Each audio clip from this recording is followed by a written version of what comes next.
चलिए आज हम स्टार्ट करने जा रहे हैं हमारी मॉडर्न हिस्ट्री कि किस तरह से कौन कौन सी यूरोपियन पावर्स हमारे इंडिया में आती हैं ट्रेड करने के पर्पज़ से और ट्रेड करने के लिए आते हैं और किस तरह से यहाँ पर आकर वे अपना रूल स्टार्ट कर देते हैं। तो शुरू करते हैं। तो sequence of an establishment of European companies. सबसे पहले Portuguese, then English East India Company, then Dutch East India Company, Danish in 1616 and then French East India Company। और अब किस तरह से ये हमारे इंडिया में आए इसकी सीक्वेंस क्या है। पोर्तुगीज़ आए सबसे पहले 1498 में, फिर डच आते हैं 1605 में, देन इंग्लिश 1608, डेन्स 1620 और लास्ट में आते हैं फ्रेंच। और फ्रेंच के साथ भी 3 वॉर्स होती हैं। पोर्तुगीज़ में से भी सबसे पहले वास्को डी गामा आते हैं हमारे इंडिया में फॉर ट्रेडिंग पर्पज़। ये यूरोप से आते हैं through Cape of Good Hope और इंडिया में आते हैं ट्रेड करने के लिए। इनका यहाँ पर ज़ेमोरिन बहुत अच्छे से स्वागत करते हैं और ज़ेमोरिन जो है उस टाइम के रूलर थे इंडिया के। अब first factory which was set up in Calicut उसे क्लोज़ कर दिया जाता है ज़ेमोरिन के द्वारा। सेकेंड टाइम 1502 में वास्को डी गामा फिर से आते हैं, अपनी 2 फैक्ट्रीज़ ये सेटअप करते हैं। फर्स्ट फैक्ट्री कोचिन में 1503 में एंड सेकंड कन्नूर में 1505 में। Now from trading to ruling, किस तरह से ट्रेड करने आए और यहाँ पे रूल स्टार्ट कर दिया।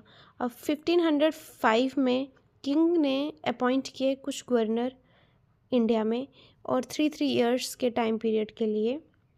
पहले जो गवर्नर बने फ्रांसिस्को डी अल्मीडा, इनका विज़न क्या था, ये पोर्तुगीज़ को इंडियन ओशन का मास्टर बनाना चाहते थे और इनकी पॉलिसी को ब्लू वाटर पॉलिसी भी कहा जाता है। सेकंड रूलर जो हैं, सेकंड गवर्नर जो रहे उनका नाम था अल्फोंसो डी अल्बुकर्क। इनको रियल फाउंडर माना जाता है पोर्तुगीज़ पावर का इंडिया ईस्ट में, लेकिन ईस्ट इंडिया में।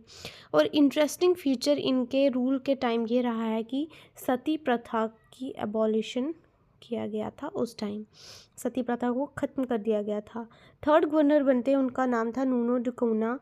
इन्होंने हेडक्वार्टर पोर्तुगीज़ गवर्नमेंट का शिफ्ट किया फ्रॉम कोचीन टू गोवा। ठीक है, कोचीन से गोवा इन्होंने पोर्तुगीज़ हेडक्वार्टर को शिफ्ट किया।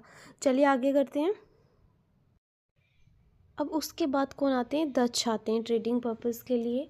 और डच और ब्रिटिश के बीच में एक बैटल होती है जिसे बैटल ऑफ बेदरा कहा जाता है इन 1759।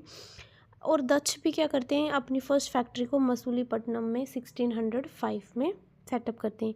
बट जो बैटल ऑफ बेदरा, हमेशा याद रखना, डच और ब्रिटिश के बीच में जो ये बैटल हुई थी, बैटल ऑफ बेदरा, इसमें ब्रिटिश जीत जाते हैं और डच हार जाते हैं। उसके बाद आते हैं हमारे इंग्लिश ब्रिटिशर्स।